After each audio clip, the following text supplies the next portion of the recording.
Continuando, eu tenho certeza que você já deve estar convencido da aplicabilidade prática de mapas mentais.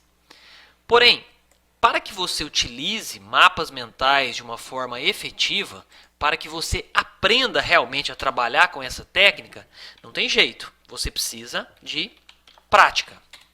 Agora, para você conseguir praticar, uma forma de você aprender um pouco mais como utilizar isso daí é mimetizando ou copiando ou observando o que outras pessoas já fizeram com mapas mentais. Justamente por isso, eu separei para você alguns casos reais, práticos, de uso de mapas mentais. Como eu sou professor, eu utilizo muito mapas mentais para preparação e planejamento de aulas. Eu acho fundamental, porque quando você está planejando uma apresentação, seja a apresentação de um trabalho na sua faculdade, na sua escola, no seu curso, seja uma aula, seja uma reunião que você precise apresentar alguma informação, você tem que tomar muito cuidado. Por quê? Não adianta você buscar decorar. Isso não funciona. Porque quando você tenta decorar alguma coisa, quando você tenta decorar um discurso, se você esquece uma palavra, você, consequentemente, vai perder toda aquela linha de raciocínio. Então, você nunca deve buscar decorar alguma informação. Pelo contrário, o que deve ser feito é você focar em pontos-chave, certo? Em pontos principais. E com tudo que nós já discutimos a respeito de mapas mentais, aonde você deve buscar sempre a essência da informação, fica realmente muito fácil você preparar, você planejar utilizando os mapas mentais. Primeiro, porque os mapas mentais, como você já sabe, eu estou reforçando com você alguns pontos, ele te permite o quê? Uma sequência lógica. Você possui uma linha de raciocínio, não é isso? Por que você tem uma linha de raciocínio? Porque você busca uma informação principal e a partir dessa informação principal, a partir dessa informação maior, você vai quebrando essa informação, você vai subdividindo essa informação, você vai ramificando essa informação, sempre buscando um conceito do macro, ou seja, um conceito maior, um conceito mais geral, um conceito mais genérico, holístico, para conceitos e ramificações menores. Então, o mapa mental, quando ele é bem feito, você consegue construir essa linha de raciocínio. E no momento de você apresentar alguma coisa, você pode simplesmente seguir através desse mapa mental, que todo o seu raciocínio vai ser encadeado. Certo? Então, o que eu gostaria de mostrar para você nessa aula é justamente alguns exemplos de casos reais onde mapas mentais foram utilizados com diferentes fins. Certo? Vamos lá. A primeira... Eu tenho aqui alguns exemplos reais. O primeiro mapa que eu deixei aqui é um mapa mental que foi construído para uma aula. Ou seja, eu preparei uma aula sobre esse tema de análise heurística utilizando mapas mentais.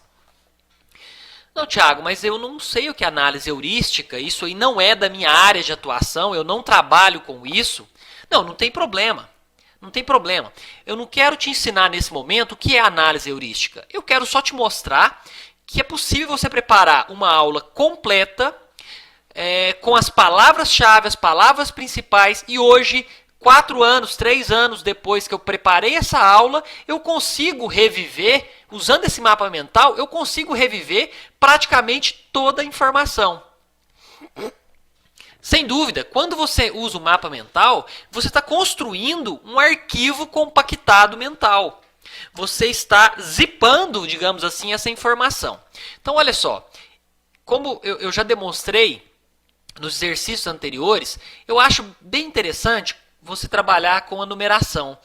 Que depois que você monta o mapa, você trabalha com a numeração para você poder pegar essa sequência, certo? Então, nesse caso aqui, essa aula de análise heurística é um tópico que é discutido na disciplina de usabilidade, tá?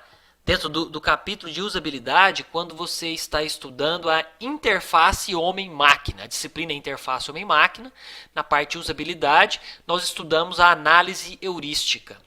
Então, mesmo que você não seja dessa área, só para você entender que é possível. Olha só, eu comecei a aula falando sobre a etimologia, de onde surgiu a palavra heurística, que vem de eurisco, do grego, significa descubro ou acho. Então, a heurística é a ciência do descobrimento.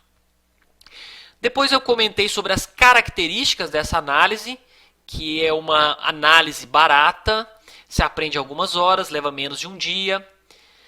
Depois, eu comentei sobre como é o método de análise heurística, com um grupo de pessoas, avaliações independentes, depois de ser juntado.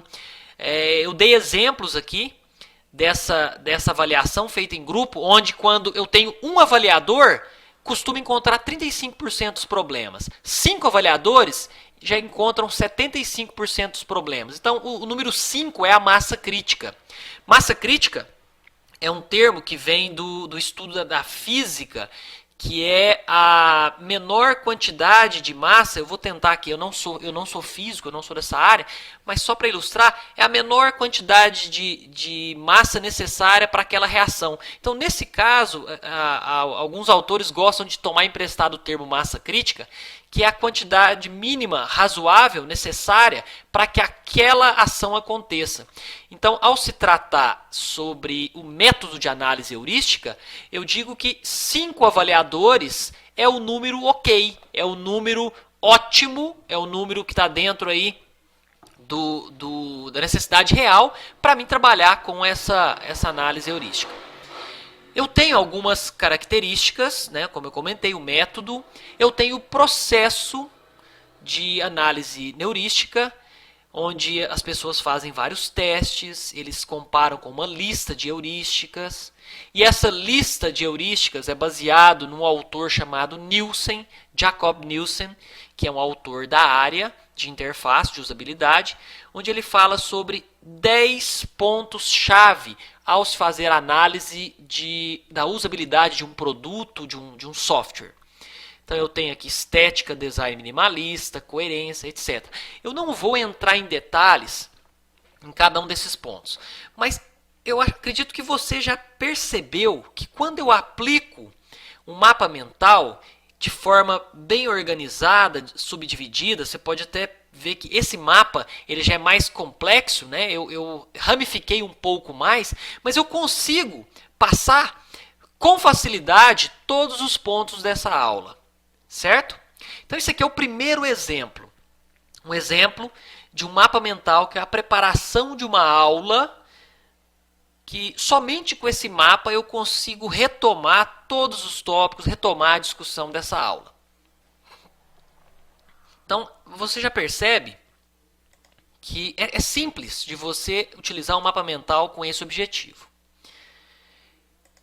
O segundo exemplo dos 9 exemplos que eu quero passar é o resumo que foi feito de um livro.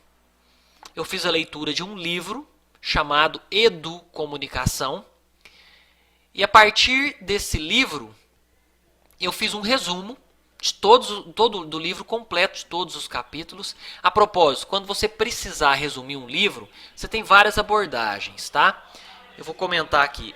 O resumo de...